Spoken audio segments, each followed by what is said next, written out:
Jepara, Jawa Tengah pada tahun 1891.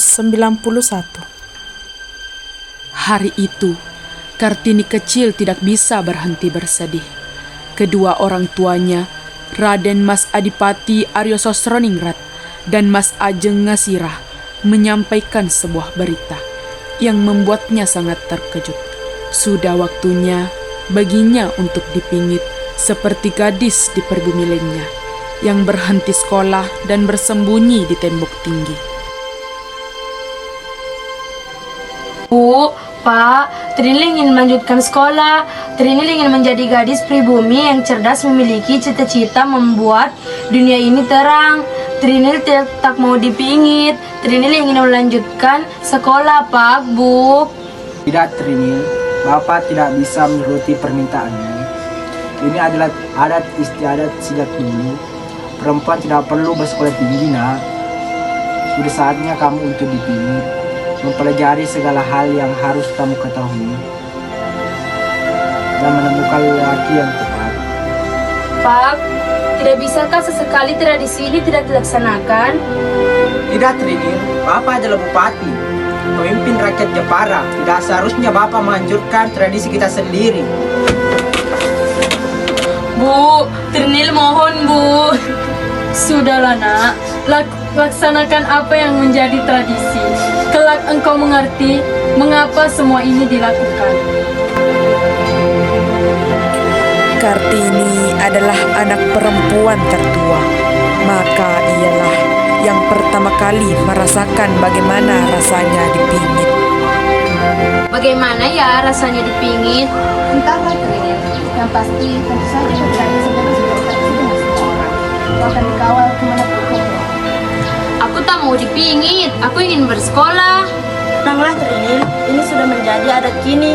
Kita tidak bisa menghancurkannya. Kami berjanji, kami akan meminjamkan buku agar kamu tetap bisa belajar.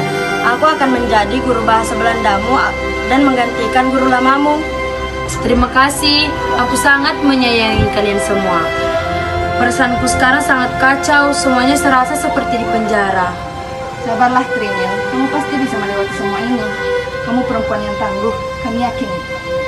Ya, itu pasti. Sebenarnya, apa itu dipingit? Entahlah, ibu bilang aku tidak akan sebebas itu lagi.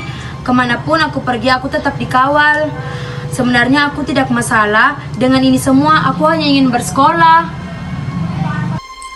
Kartini sedang duduk di salah satu bangku kayu yang terletak di belakang rumahnya. Tiba-tiba, kedua gadis berwajah Eropa terlihat berjalan dari kejauhan. Kartini memijimkan matanya dan segera tertawa gembira melihat siapa yang datang mengunjunginya. Dua sahabatnya, Rosa Abennanon dan Stella. Rosa, Stella.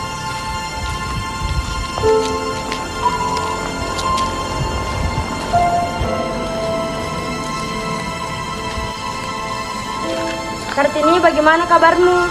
Secara fisik, aku memang baik-baik saja, tapi aku tidak bisa memungkiri bahwa batinku terasa pedih. Kami mengerti, Kartini. Kami pun sangat merindukanmu. Tak ada lagi gadis pribumi yang cerdas dan ceria sepertimu.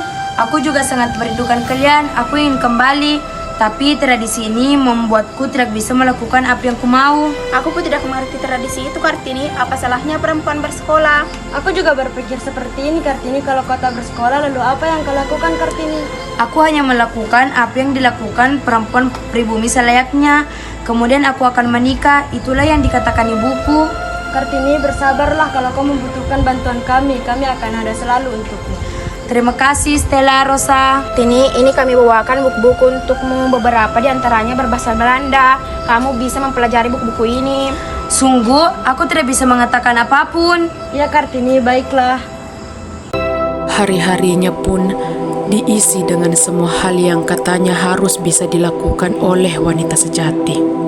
Ditambah dengan belajar bahasa Belanda melalui buku-buku yang dipinjamkan oleh sahabat-sahabatnya dan kakaknya, Raden Mas Busono. Bagaimana dengan pendapat Ibu mengenai beasiswa kedokteran itu, Bu? Trinil, untuk apa kau melanjutkan sekolah? Raihlah keinginanmu ditambah melalui beasiswa yang artinya ibu dan bapak tidak menanggung uang pembayaran, tapi nak, kau adalah perempuan, kau sudah dewasa. Bagaimana maksud ibu? Mengapa kau tidak menikah saja, Trinil? Ibu, bukankah ibu tahu Trinil ini mempunyai cita-cita untuk membuat kaum perempuan bersekolah, untuk membuat kaum pribumi ini mengenyam pendidikan. Jika terima menikah, maka mimpi Trinil tidak akan terwujud. Menikah itu hanya menghambat segalanya.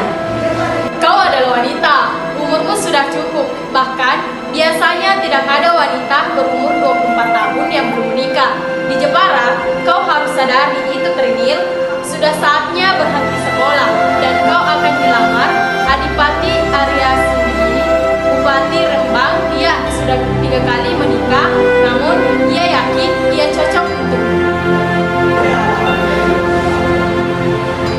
Kartini dan kedua orang tuanya, Kardina Panji dan Busono, berdiri di ambang pintu menunggu kehadiran sosok yang sudah ditunggu-tunggu. Jantung Kartini berdegup kencang, pikirannya kacau.